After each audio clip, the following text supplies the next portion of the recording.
Hello दोस्तों, ये नवोदय के टेस्ट क्लास 6 का प्रवेश परीक्षा का जो 18 जनवरी 2025 को लिया गया, ये हमने हिंदी भाषा का क्वेश्चन पेपर लिया है, जिसमें रीजनिंग, अंकगणित और भाषा परीक्षण के रूप में हिंदी भाषा को हमने चूज किए गए क्वेश्चन पेपर को लिया है। इसमें आप देख सकते हैं क्वेश्चन पेपर में 3 पार्ट होते हैं। फर्स्ट होता है मानसिक योग्यता परीक्षण रीजनिंग, दूसरा अंकगणित और भाषा परीक्षण। इसमें कि 40 प्रश्न, 20 प्रश्न और 20 प्रश्न आते हैं, जो पूरे 100 नंबर के होते हैं। देखिए, इसमें पहले रीजनिंग शुरुआत होता है, रीजनिंग के बाद अंकगणित, फिर भाषा। पहले हम इसमें फर्स्ट पार्ट में हम मैथ को ही करेंगे। क्वेश्चन में आपके सामने दिखा रहा हूँ, ये खंड सेकंड है, जो कि 41 क्वेश्चन नंबर हमने लिया है। इसमें फर्स्ट क्वेश्चन है कि ये देखिए, यहाँ हल करने के लिए दिया गया एक क्वेश्चन बना हुआ है सिंप्लीफिकेशंस, जिसमें जो बार लगा हुआ है ये, इसको हम पहले करेंगे। तो देखिए 4 - 1 को हम करेंगे 3 आएगा, 5 - 3 क्या आएगा 2। अब देखिए 16 है ये, तो 16 से 2 गया 14, 14 को 18 से माइनस करेंगे 4, और 8 - 4 = 4। इस तरह से इसका आंसर सी हो जाएगा। अब देखिए इसमें अगला जो है 33/40 में से क्या घटाया जाए कि 11/40 प्राप्त हो। मतलब कि 33 में से क्या घटाएं कितना हो जाए, मीन्स हम 33 में से इसको आपस में माइनस कर देंगे। तो देखिए 33/40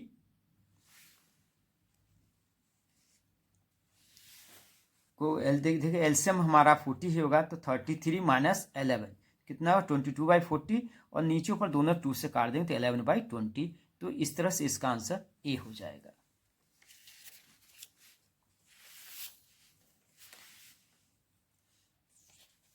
इसके बाद देखिए 43 क्वेश्चन नंबर है, एक फ्रैक्शंस का क्वेश्चन है, एक भिन्न का क्वेश्चन है। अब देखिए सबकी भिन्न में जो हर जो है बराबर है, इसलिए हमें एलसीएम या लसम असम नहीं लेना पड़ेगा, कुछ ऐसा नहीं करना। तो देखिए डायरेक्ट ऐसे कर दिया हमने, सीधा सीधा।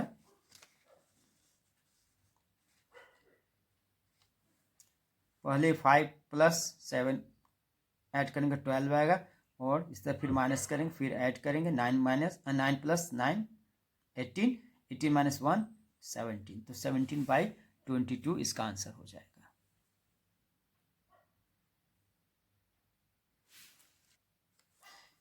एक दुकानदार 1 रुपये में 5 टॉफी की दर से खरीदता है तथा 1 रुपये में 4 टॉफी की दर से बेच देता है। 125 रुपये का लाभ कमाने के लिए वह कितनी टॉफी बेचेगा। मतलब 1 रुपये में 5 टॉफी मिलती हैं, खरीदता है, और 1 रुपये में 4 टॉफी बेच दे रहा है। इस तरह से उसे पूरे टॉफी को बेचने पर 125 रुपये का लाभ हुआ। तो हमें यह बताना है कि उसने कितनी टॉफियाँ खरीदी थी। तो देखिए क्या हमने पहले कि एक टॉफी का विक्रय मूल्य निकाला, कि एक टॉफी का मूल्य मतलब एक विक्रय मूल्य निकाला, मतलब एक टॉफी को 0.20 मतलब कि 20 पैसे में खरीदता है, और उसी टॉफी को 1/4 मतलब 25 पैसे में बेच देता है। इस तरह से एक टॉफी पर उसे 5 पैसे का लाभ हुआ। तो हमें टॉफियों की संख्या प्राप्त करनी है। तो टॉफियों की संख्या क्या हो जाएगी कि 125 को 0.05 से भाग देंगे, तो ये देखो पॉइंट हटाएंगे तो 2 0 बढ़ा देंगे, तो ये 5 से कट जाएगा 125 बार, और ये 2 बढ़ जाएगा। इस तरह से आंसर इसका हो जाएगा 2500। ये इतनी संख्या हो जाएगी, टॉफियों की संख्या हो जाएगी।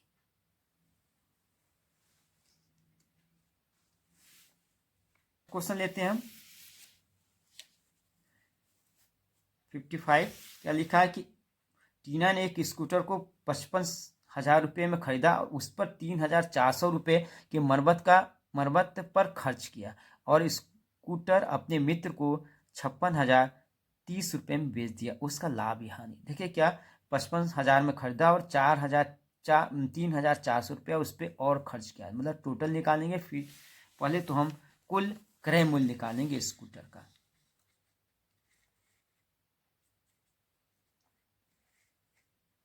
तो देखिए स्कूटर का कुल क्रय मूल्य ऐड किया तो कितना हो गया 58,400 तो स्कूटर का विक्रय मूल्य जो दिया है 56,030 अब हम देख रहे हैं कि यहाँ जो विक्रय मूल्य है क्रय मूल्य से कम है, इसलिए हमें यहाँ हानि होगी। तो दोनों को माइनस कर देंगे तो हमें हानि मालूम हो जाएगा। तो हानि कितना हो जाएगा 2,370 जो कि ऑप्शन बी में दिया है।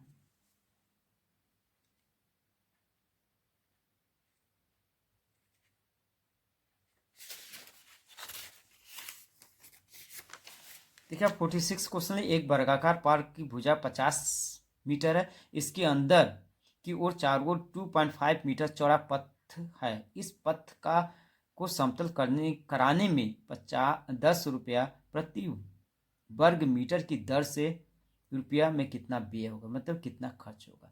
तो पहले तो हम जो रास्ता है पथ है उसका हम एरिया निकालेंगे। तो देखिए एरिया हमने एक डायग्राम बनाया है।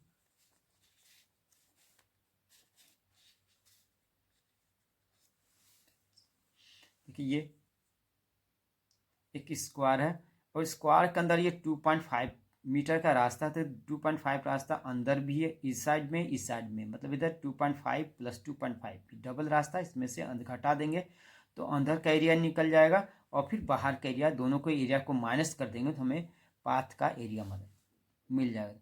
तो वर्गाकार पार्क ABC का क्षेत्रफल कितना होगा, भुजा गुणे भुजा, मतलब ये स्क्वायर है इसलिए 50 × 50 कितना होगा 2,500 मीटर स्क्वायर। इसी तरह से एक साइड स्क्वायर का कोई भी निकालेंगे तो 50 में से ये जो 2.5 नीचे है और ये ऊपर है, ये दोनों का डबल इसमें माइनस कर देंगे, मतलब 50 माइनस 545, मतलब जो नीचे वाला ये जो है मतलब EFGH जो स्क्वायर है इसकी एक साइड 45 मीटर हो जाएगा। इस तरह से हम अंदर वाले स्क्वायर का एरिया निकालेंगे। तो देखिए क्या वर्ग EFGH का क्षेत्रफल 45 × 45 2025 मीटर स्क्वायर हो जाएगा। अब देखो पथ का क्षेत्रफल, मतलब इसमें से जो ऊपर वाला एरिया है इसमें से नीचे वाले एरिया को माइनस कर देंगे तो हमें पथ का क्षेत्रफल पता चल जाएगा। जब क्षेत्रफल पता चल गया तो हमें रेट दिया हुआ, देख सकते हैं रेट यहाँ दिया हुआ क्या कि 1 मीटर वर्ग मीटर को समतल करने में 10 रुपया खर्च होता है। तो इसलिए जितना एरिया था, ये जितना एरिया है उसमें हमने 10 से मल्टीप्लाई फिर गुणा कर दिया, तो ये हमारा के 4,750 ये हमारा आंसर हो जाएगा, जो कि हमारा आंसर बी दिया हुआ है।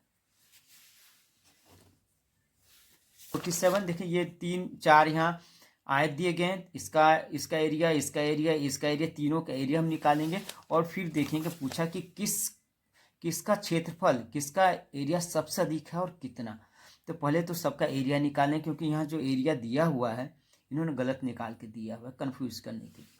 तो देखिए हमने एरिया निकाला हुआ है यहाँ, क्या देखिए आयत ए का क्षेत्रफल 10 × 18 180, एरिया आयत बी का क्षेत्रफल निकाला है, फिर आयत सी का क्षेत्रफल, आयत डी का क्षेत्रफल। में देख सकते हैं जो ये आयत बी का क्षेत्रफल है जो सबसे अधिक है, तो इस तरह से इसका आंसर बी होगा। एक साइकिल की पहिए में 24 तीलियां हैं, तो दो संलग्न तीलियों के बीच कितना कोण। देखिए पूरा एक सर्किल जो होता है 360 डिग्री का होता है, तो 24 में 360 से भाग दे देंगे तो हमें पता चल जाएगा कि दो तीलियों के बीच में कितना का अंतर है। तो कोण बराबर 360/24, मतलब 360 को 24 से डिवाइड करेंगे तो 15 आंसर है, जो कि बी में दिया हुआ है। अगला क्वेश्चन ये है कि साय 6 बजे घंटे और मिनट की सुइयों के मध्य में कौन सा कोण बनेगा। अब देखिए दोनों के बीच में कौन सा कोण बनेगा, देख सकते हैं यहाँ कि 6 बज रहा है, तो देखिए 6 बजे का कैसे बनेगा, ये 12 ऊपर है तो 6 नीचे होगा, तो इस टाइप से ये एंगल बनेगा ये।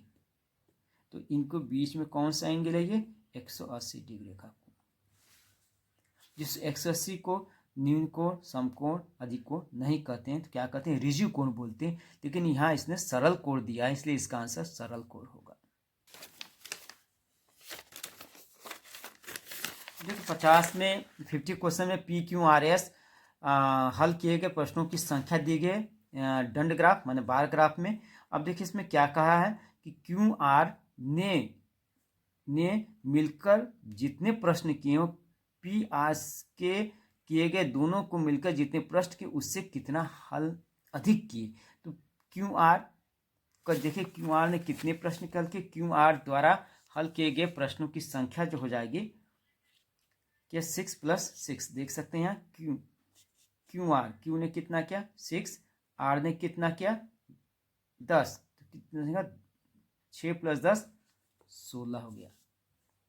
ठीक, उसी तरीके से हम P और S के द्वारा हल किए गए प्रश्नों की संख्या निकालेंगे।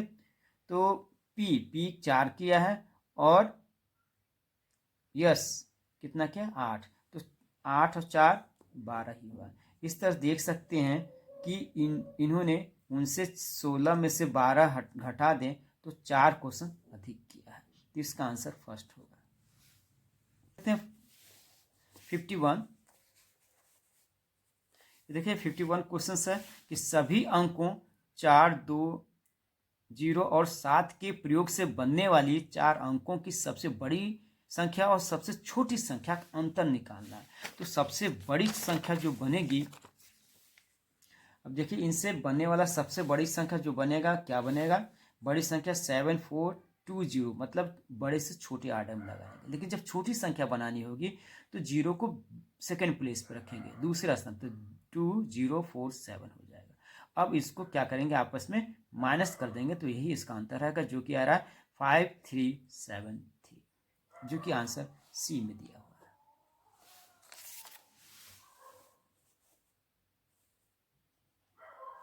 अब देखिए 52 भाग के एक प्रश्न में यदि भाजक 51 है और भागफल 16 है और शेषफल 27 है तो भाज्य क्या होगा। अब देखिए क्या भाजक दिया हुआ है, भागफल दिया और शेषफल। देखिए यहाँ भाजक, भाज्य और भागफल, ये नीचे शेष आता है। तो हमें क्या निकालना है, हमें निकालना है भाज्य। तो भाज्य मतलब बीच वाले निकालने के इसको दोनों को मल्टीप्लाई करेंगे, गुणा करेंगे और जो शेष आएगा उसको जोड़ देते हैं।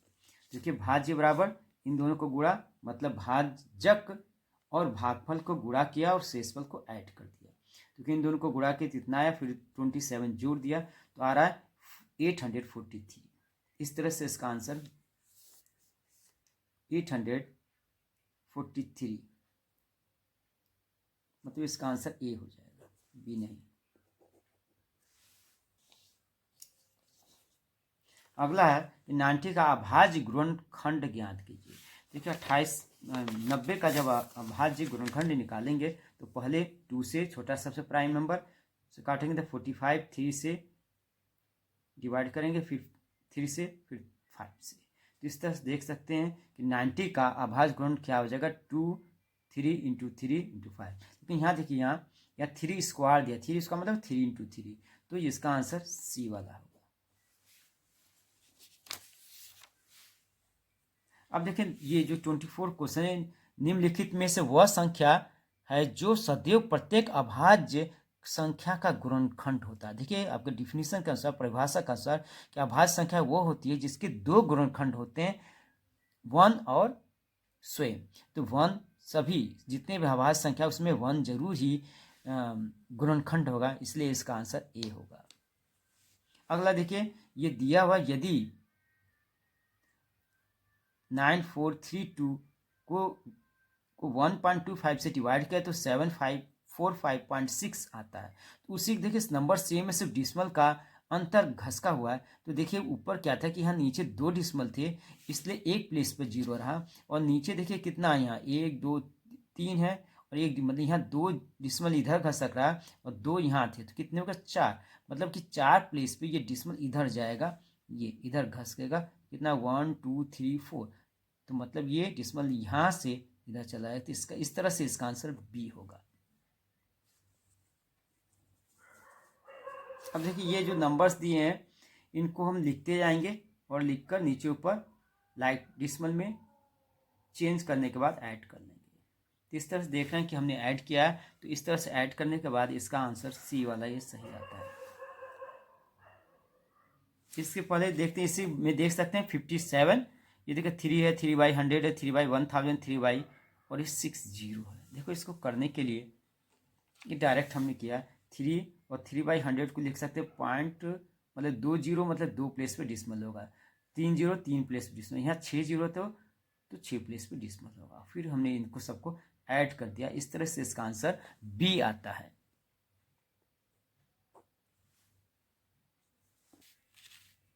अब देखिए 58, 20.0925 का सरलतम भिन्न रूप ज्ञात करना है। अब देखिए सरलतम मतलब जितने प्लेस पे डिसमल हो उतना नीचे जीरो बढ़ा देंगे, तो इसको सिंप्लीफाई कर देंगे। ये देख सकते हैं कि नीचे 1 2 3 प्लेस पे डिसमल था,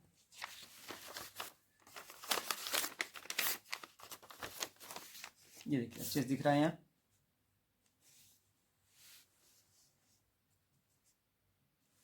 देखिए यहाँ 1 2 3 4 प्लेस डिसमल था, 4 जीरो बढ़ाया और फिर हमने इसको 2 से कट किया, फिर सॉरी 5 से नीचे ऊपर, फिर 5 से, तो 5 से कट के तो ऊपर आएगा 8037 और नीचे आएगा 400।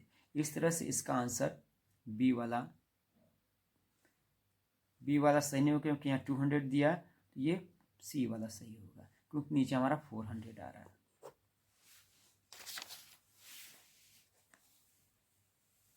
अब देखिए 59, 300 मिलीलीटर पानी की 17 बोतल हैं तथा 130 ml की जूस की 30 बोतलों को एक जग में खाली किया जाए तो जग में लीटर में कितना कुल द्रव होगा। मतलब देखिए, मतलब जो पानी है 17 बोतल में कितना है ये देख लेंगे, और जूस जो 30 बोतल में कितना है, इन दोनों को टोटल क्वांटिटी निकाल, कैपेसिटी निकाल कर ऐड कर देंगे।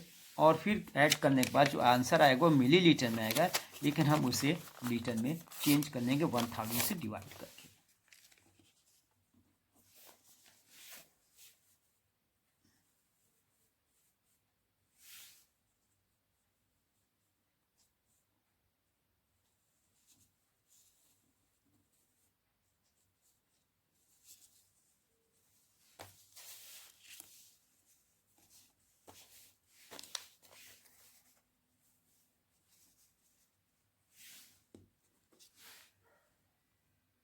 ये देखिए 17 बोतल में पानी कितना, इतना आएगा 30 बोतल में, फिर जग में कुल द्रव्यांश मतलब जोड़ा ऐड किया तो कितना है 9000 मिलीलीटर। अब 9000 को 1000 से भाग दिया तो कितना आ गया 9 लीटर आ गया। इस तरह से इसका आंसर बी होगा।